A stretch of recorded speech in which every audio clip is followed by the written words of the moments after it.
welcome to another episode of the DJ Spotlight here on Disc Jockey News TV. Introduced into the rave scene back in the early 90s, the golden age. This is when the engineer was born. Based out of Philly, he has been running a show on House Junkies TV with his partner in crime, Khaleel. He's also run the monthly Buddha Beats podcast. But of course, like many of our amazing guests, he is also an amazing producer. It is my pleasure to be speaking with the engineer today. Thank you so much for joining us. Hey, thank you so much for having me. This is something I was looking forward to, most definitely. You got to experience what a lot of new school kids do not. The golden age of the rave scene. Can you explain to us what that experience was like and how that introduction may have impacted what kind of DJ you are today? For me, it's always been having grown up and come up into that time frame was amazing. I remember the very first time I heard what we would now consider the classic rave music. It was me, my friend Darren, and my friend Greg. We were trying to get into a club down on Delaware Avenue here in Philly, and the ownership had changed and the dress code had changed, and we're just like, okay, well, that's not going to work.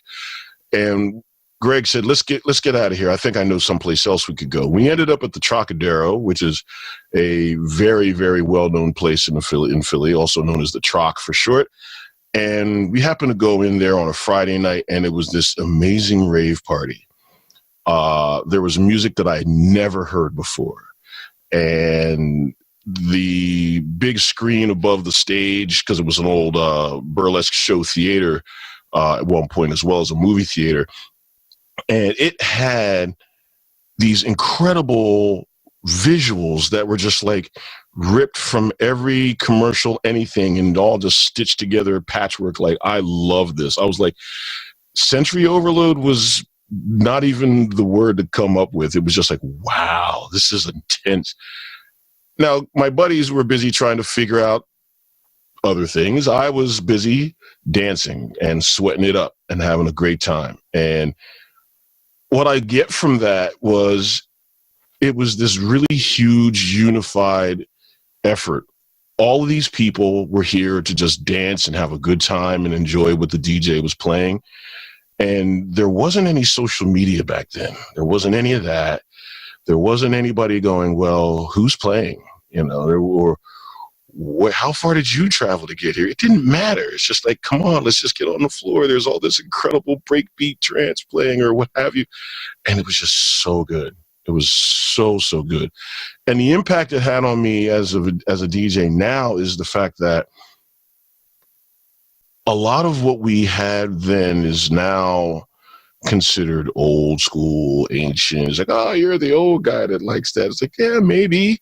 However, it got done. And I love that frame of mind where it's like, let's tell everybody that the party's happening. We'll hand out flyers. God, I love flyers. I so love flyers. And now it's all done online. It needs to be slick. It needs to be branded. And while, yes, you reach a whole lot of people, there's nothing like that face-to-face. That face-to-face is so important, and you miss that online. So I've had to realign myself, having come from that time frame where, hey, man, we'd hang out the end of the night of a club and hand out a stack of flyers to people and say, hey, we're having this party next weekend. Or if it was an after party for that night, hey, if you thought this was dope, man, you should come down the street. We're going to be having this party. And now there isn't anything like that. It's all done online, and you go inside and you have a good time and you come out and you go home. But the way it changed me was I had to rethink how all of this works. Getting used to social media and understanding the bouncing back and forth. And the likes and the shares and all of that. It's a pretty tangled web, all puns intended, I guess, since we're on the internet. But it's a necessary thing, and it's the new level of the networking that we did back then, I think. Yeah, I really like how you mentioned the part about that handing out the flyer, that physical, like, hey man, I've got a party going on, this is what it's like, and if you like this, you'll love that. I remember it wasn't even that long ago, I was still doing that for a lot of my events, and now it feels like it just ends up garbage. Like, people just don't pay enough attention to the flyers like they used to. They're just like, send me a Facebook invite. So, you know, a lot of people talk about how the scene is involved, or how it has evolved. And, you know, you talked a little bit about that, about your introduction, but I want to know, how do you feel you evolved as a DJ? I've evolved as a DJ because I went literally from spinning vinyl records, which I still have and still love dearly. And I went from there to using Tractor to DJ. I bought an S4 off of one of the guys I worked with at the time at the store I was working at, and I bought it off of him, went home, downloaded the software, and started getting at it. And it was fun. It was great, and it does what I love to do. I love to DJ. And then from there, I evolved into having CDJs and having to use Rekordbox to do my curation for my music. So I've had to evolve there, because you would go to a club and you would look to see how the DJ's doing what he's doing, and you're like, what is that? What kind of equipment is this? And people are like, well, that's that Pioneer stuff, man. I'm just like, well, and okay. And I go home and I dig it all up, and it's like, I don't have that kind of bread yet. You know, I had to evolve that way. I had to evolve. You can't be in the scene and not of it. You know, you have to go out. You have to go out. We all have full-time jobs that we do, and we have to pay the bills. But if you're going to be in the scene, you got to be a part of it. So you have to go out. And I'm somebody who, I got pretty good focus when it comes to, okay, I need to do this, I need to do this, I need to do that. And when it came to my job, my everyday job, going out to go dancing the night before, it was something I had to curtail a bit because I had to be up early, you know. So and we all have that. We all have that kind of thing. But I had to evolve on that and be like, look, I need to get this going. I need to go further. I can't let this just sit and fester. My DJ career, I want to make sure that this gets out. So I've started going out again and hitting parties where I can, when I can, and having to get back into it. And I've seen how things have changed. You know, it's all online. This website, that app, this, and I had to, okay, make sure I'm keeping up with what's going on. Podcasts, man, when we were all doing this at the beginning, there were no podcasts. It was sit in front of the radio and hope that DJ came on and played the music you liked. And oh yeah, so lots have evolved, but I had to evolve with it in order to get my music, my brand, and things like that out. And I've been fortunate enough to have gone a few places and seen a few things and make some amazing connections. Khaleel is somebody I met who, when we first met, it's so funny, we're both from Philadelphia, and we met through a mutual friend who also lives in Philadelphia, but we didn't even meet in this country when we first met. And it's like, whoa, the planet is that small, right? But it was worth the effort to make that trip and discover who Khaleel was and learn who he was and listen to how he plays. And he's got to be one of the smoothest deep house DJs I've heard in a long, long time. And when he heard me play, he was just like, boy, you bring the heat. I was like, I was very happy to hear that, because as DJs, we go out and we want people to come out on the floor, fill the floor, and go dance. Now, back then, real fast to encapsulate all this, you would go down to the club and you'd get out on the floor, and the floor was packed. It didn't matter who was playing. The music was bumping. Everybody was having a great time. And now when you show up, the floor is empty until said headliner's coming on. It's like, are you kidding? Don't you hear that? Get on that floor. I feel for my own self, I've been doing this since I was 16.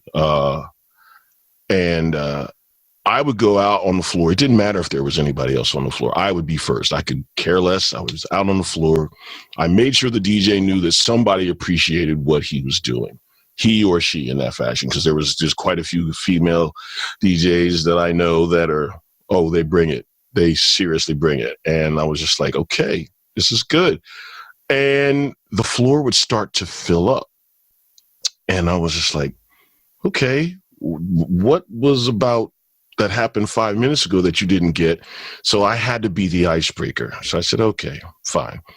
So I got known in at Fluid nightclub in Philly for being that person. I would show up and I would be there before Josh Wink would go on, and he was going to be playing the whole night. And I would show up at about 8:30 and get on the floor, and he'd have something going, and he'd be talking to people at the bar, but I'd be busy getting my groove on. And then people would start to filter in, and then everybody was dancing. Now I go places and the music is going and it's good. And I walk in and there's no one moving. I'm like, what happened? So I think I've evolved in the sense of I'm keeping track and notice of all of this. Mm-hmm. And I think if other DJs are doing the same, it's like, okay, you got to build the momentum for a night. You start something smooth, something that people can just get in and get acclimated to, and then you build to it. When back in the day, man, like Josh would come on and there'd be like a hardcore record playing at first, and everybody's like, yeah, this is it, and it would just go on for hours. But I've evolved a lot. I've had to, because there's that phrase, adapt or die, kind of, and I'm not leaving yet. I got a lot to do. So yeah, I think I've evolved a whole lot because of my music. I write a lot of techno. I like down tempo. I love ambient, even synth wave. There's a lot of beautiful, beautiful music out there. And I think if more people would not worry about who and just really listen to what it is, does it move you in some way? If it moves you in some way, get on the floor and show appreciation to the people who took the time to bring you this audio. It's ridiculous. People are super worried about how they're going to get paid for things. And people want music for free. And I can understand where they're coming from after hearing, there was a talk that, Jazzy Jeff gave at Loop. He was talking to, unfortunately, Mac Miller, R.I.P., because much soul from him. He was talking to Jazzy Jeff saying, how much is a CD? He's like, well, a CD's like $10. Okay, so how much is a t-shirt? T-shirt's like $25, $30. He says, why don't you just give a CD away with every t-shirt you sell? Now, Jazzy Jeff came from an era, and the same era that I'm in, where you want to make money off of everything you do, because that's the mindset we all grew up with. If you're making something, somebody should pay you for it, because that's work. Now it's at the point where you have to get your fan base, you have to kind of win them over. And I kind of miss the fact initially that was how it was working out.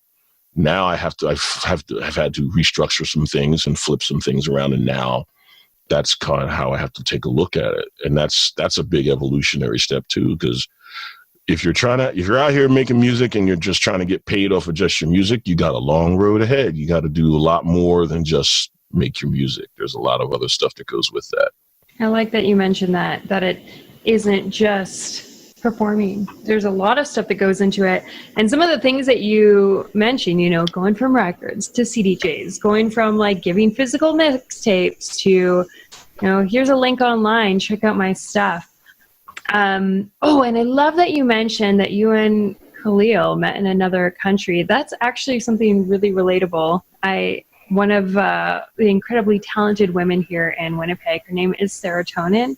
I met her in Costa Rica. That was my first interaction with her. So I thought that was so cool.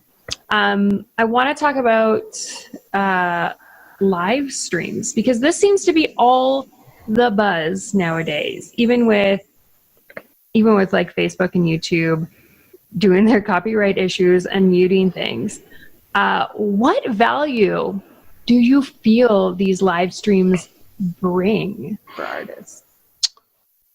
I feel that live streams actually get people to see what is actually going on. This is huge. As we both know, the Passionate DJ podcast is incredible with like Dave and Mo and everybody. And one of the things that I know that they live with and we all live with is like people don't realize what's going on up there behind the decks, as we like to say. And there's a lot of distance between you and your audience sometimes, you know, like you go to these festivals and they got a gate or two and then the stage, and the stage is then elevated. You're at a distance from your crowd. That connection is severely important. So when you download a mix, it kind of becomes personal because now you have it and you can listen to it and you can soak that in. And when you have it on your headphones and you're listening to it, it really sounds just like you're at the spot, you're at the club, you're at the event. And it really puts a different spin on it when now it's like, okay, sharing a link, you know, it almost feels like junk mail that you get in your physical mail. It's just like, okay, coupon, I don't need that. And, you know, you're like, what? And I'm sure the labels are just like, here's another demo, here's another demo, here's another demo. But there's a lot of effort put into the shows. There's a lot of effort put into live streaming. Khaleel and I are still somewhat fumbling about in it, trying to make it all work. The fact that now you have the ability to essentially become a radio station / TV station from your home on a computer. I would love for people to really think about that for a hot second. There was a show called Soul Train that used to come on all the time, and it probably still comes on in some areas. And Don Cornelius was the host of the show. And they would be playing music, and it was in a studio, and they'd had cameras panning around people dancing and everything. And when you look at videos of people at parties and festivals and everything, it's very reminiscent of that. But that happened because of shows like that. Now, you know, we're busy filming everything and recording everything and somewhat oversharing everything, right? It happens. But when you have a live stream, you got to think about, it's like, okay, what kind of music are we going to play? What time are we going to come on? The people that are going to come on, you know, where are they from? How are we capturing that information to find out who our fan base is?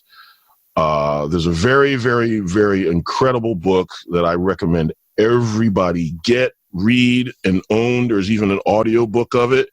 It's called The How to Make It in the New Music Business. This is by Ari Herstand. There's a website called Ari's Take. Follow this guy on Instagram and read. Yeah, there I am, promoting social media, right? But it's very true that all the stuff that he's talking about is relatable to bands, but if you listen to what he's talking about, it's relatable to anybody that's got a business that's in an artistic fashion, and especially the area of music. And it's really important to actually have a layout, a format. What is your product, so to speak? And the fact that Facebook, Instagram, Twitter, YouTube, and our favorite Chew.tv lets us get on our computers and broadcast to the planet, that is something that used to be reserved for a very small few. So folks who were looking to do this, consider yourselves lucky. This is not something that was a present 20 years ago. Make the most of this. As far as the copyrights and stuff like that, this is a battle that's been going on for a very long time for DJs, because if you go to get a job, you have to fill out a resume, or you have to have a resume to apply for said job in order for them to consider you viable for the interview. And you're like, okay, great. And I remember there was a club in Philly called Milk Bar way back in the day, and I loved that place. I used to go there every Wednesday. It was my spot. I even got my picture in the newspaper for dancing there so much. But what was amazing about this place was I was at home when I wasn't there practicing my craft. I was practicing my sets, mixing, making mixtapes.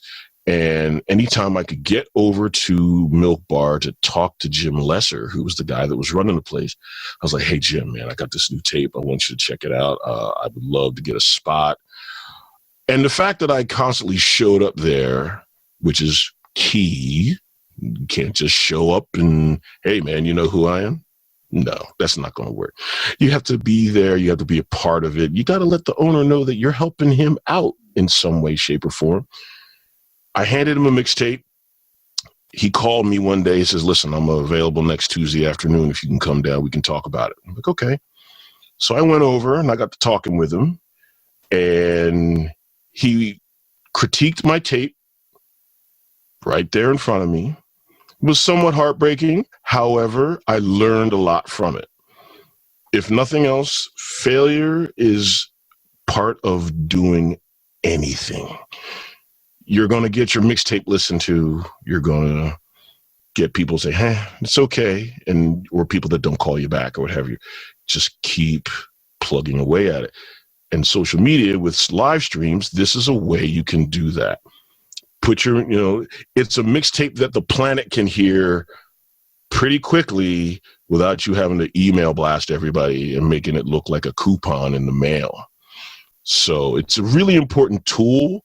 You have to figure out how to leverage it. It's not something where you just go, okay, we're just going to do this. And then, which is kind of how I started with it. But I'm slowly, surely figuring things out. I'm like, okay, so this is this and this is that. And, we can't play stuff that's popular too much, because sometimes these streams will say, you don't have a license for that, and press a big old red button that says cut or mute, and your stuff gets muted. But I love live streams. I do. I get to see what's happening as it's happening, and you kind of get to be there. I remember when FaceTime first came out from Apple, it was awesome. I remember one of the first FaceTimes I did was I had gotten on FaceTime with a friend of mine who lived in Japan, and around the time that he was up and he was at work, there was a parade that happened. It was it was one of their holidays. I can't remember which one. And he says, hey, I don't think you've ever seen this before. Check this out. And he's standing outside of his job while this parade comes down the street, holding his phone so I can see it. I was like, you know what?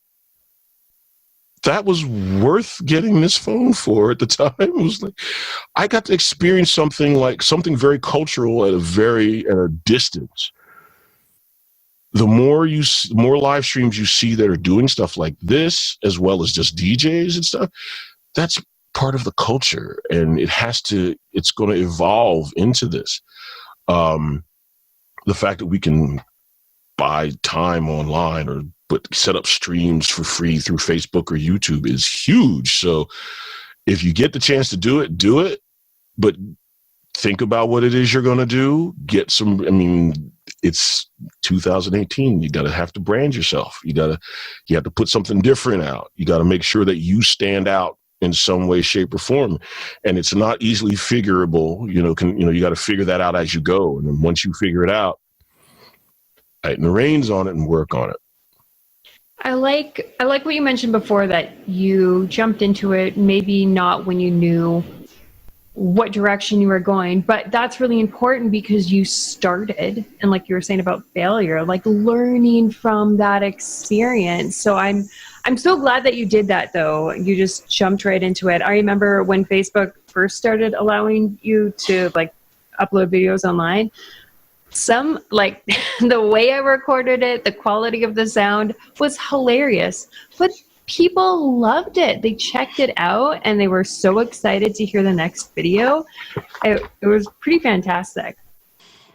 So you must tell us about your experience in Ibiza, a serious dream for a lot of us DJs. What was that like, and what did you take from that experience? Maybe something that you wish you did differently. Ibiza. Oh my goodness. I've been staring at DJ Mag, Mix Mag, Accelerator, and tons of the zines, as we all called them back in the day, and said, where is this place, right? Where is that? I gotta find out. Look at all these people. Everyone is dancing. There's hands in the air, including the DJ. This is insane. Where is this? And I'm reading, and it's like, Ibiza? Where is that? And as I kept going through DJing and going to shows and partying and hanging out, I learned that Ibiza is in a Spanish isle off the coast of Spain, and it is literally considered like one of the meccas of, and I say one of because there's several, like Ayia Napa was another one, which is like the Grecian islands, I think, and like in the over heading east. But either way, I always wanted to go here. I'd seen pictures of Carl Cox at Space for years. And it was really interesting because my friend Hesh Donnerstag, who is the guy who linked Khaleel and I together, because he'd known Khaleel and he knew me, but me and Khaleel had never met. And it was this trip that we on going to Ibiza, because that's how it's supposed to be pronounced. But when you look at it written, it's Ibiza, right? But it was this trip. I go over to see Hesh about some things, and he says, I got some news for you. I'm like, really? What's up? And he tells me that he's doing a tour in Ibiza. I'm like, dude, that is awesome. He says, I haven't told you the best part yet. And I'm sitting there waiting for him to tell me he's going to be playing at Space, right? Because I'm like, okay, you better not tell me that's where you're going to be playing. I would be mad. Not mad, happy, but kind of like, man, right? He's like, I want you to come with me. Oh. Wow. Right? I was, okay. If I could have stepped out of myself at that very moment, which I probably did and just didn't take notice of it. If I had stepped out of myself and just looked, I was probably like, huh? Right?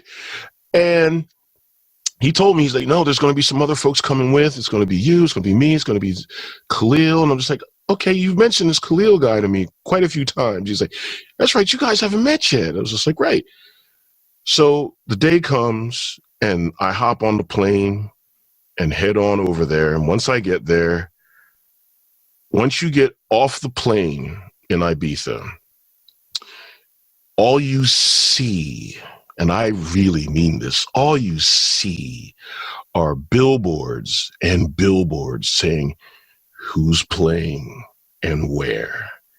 It's as if every flyer you've ever saw for this place was plastered on the side of a building or a slab of concrete or a wall somewhere.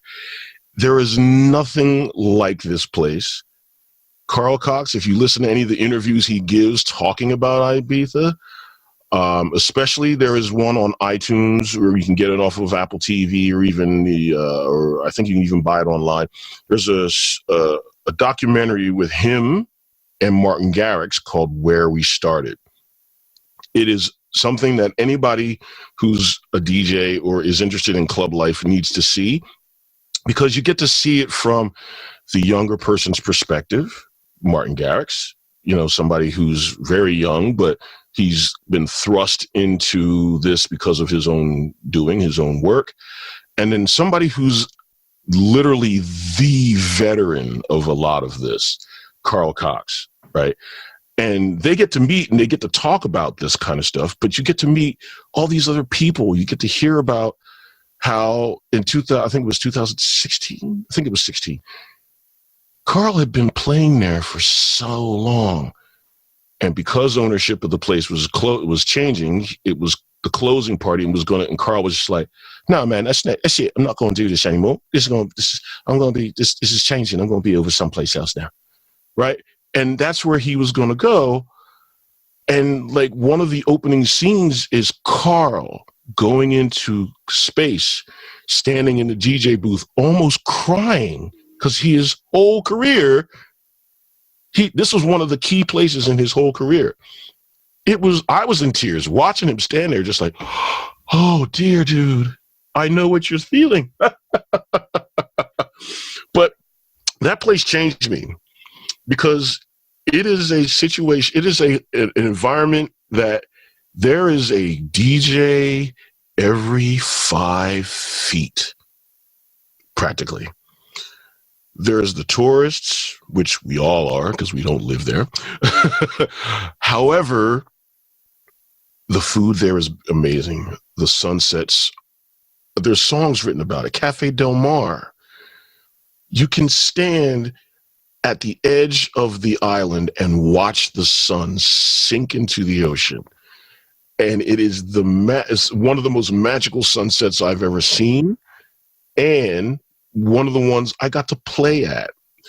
A sunset set is something to be asked to play. It's not something you say, hey, I want to play a sunset set and play it. No, there's got to be a venue to play it. And Hesh had found this place called Aperture. They have a terrace that overlooks the bay, and the sun sinks right into the ocean. And when it was our turn to play, they rolled the decks out and turned them so you could face the sunset and play the sunset. We made at least 12 different friends during that 5-hour period of when we were playing or so, and it was tremendous. Khaleel and I on the bus back to the airport, we were like, yo, man, we got to do this again. This is not over. We got to come back here. Every DJ who has been a DJ for any lengthy period of time has heard of this place. And I'm telling you, keep at it. It will come. And when it does, go. If your friends don't want to go, that's okay. If your parents don't want to go, it's okay. Go. You will never regret ever going. You will see things you've never seen anywhere else. You will have experiences musically that you will never have anywhere else.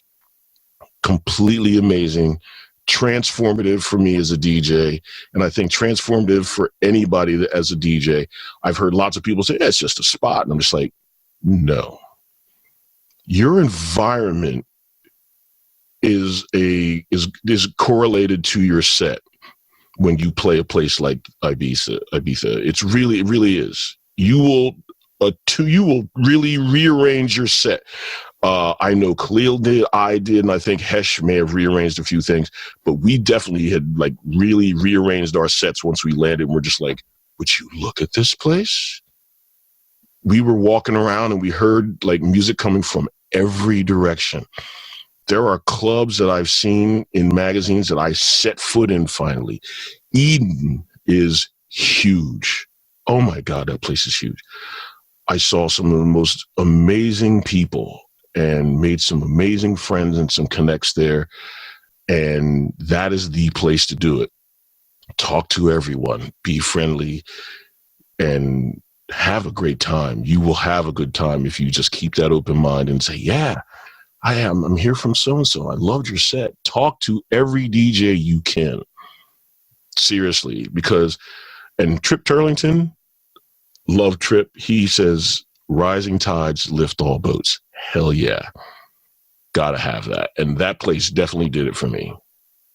I love that. I'm so glad that you got that experience, and I'm really glad that you got to talk about it, because I feel like sometimes those goals seem so far off in the distance, and what we need is to hear from other artists that have made that happen, to hear like, hey, I know this is where you are right now and it feels like it's a long way away, but keep working at it.